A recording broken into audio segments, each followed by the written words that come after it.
What's up, brother? I was going to do a video about this at some point, but let me just break down a few numbers. So let's just say I use a template like in my mind for what I want each truck to produce every month or every week, right? So I go by the 30K a month system, right? Which it could be more than that, of course, and sometimes it could be less, but 30K is a good number.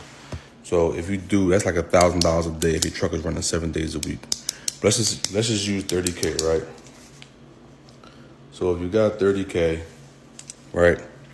Every trip you make is you got to use fuel, obviously, right? So let's say on a weekly basis, just for a round number, you could say you could use $1,000 or a little bit more. Let's just say between 1,000 and 1,500 in fuel every week. So we're talking about between 4 and maybe 6,000 every month in fuel, right? All right, cool. Let's just say 5,000 to meet in the middle, right?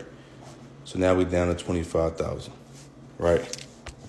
Now you're down to 25,000. That's just all fuel. I pay my drivers 1,500 a week, minimum.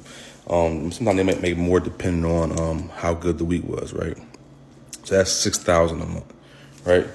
So now we're down to 6,000. Now we're down to 19,000, right? So let's say your insurance is 2,000. It could be more, but let's just use 2,000 as a good example. Now we're down to 17,000, right? Okay, now what's next? Let's say you got a truck payment. Your truck payment could be between $1,000 and $2,000. Let's just say it's 1,500, right? So now we're down to 15,500, right? This is for the month.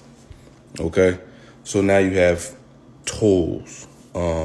You got to put money aside every month or really every week for tires or any maintenance fees you got to add on, whatever. And then so let's take another. I would say I take another $1,000 off for the month for that, right? So now we have 14,500, right? You got dispatching fees, you got brokering fees, you really just need to have a little bit of money aside, right? So, and then on the flip side of all those things, you're trying to get to your next truck. So if you have one truck right now, you don't want to spend all of your revenue,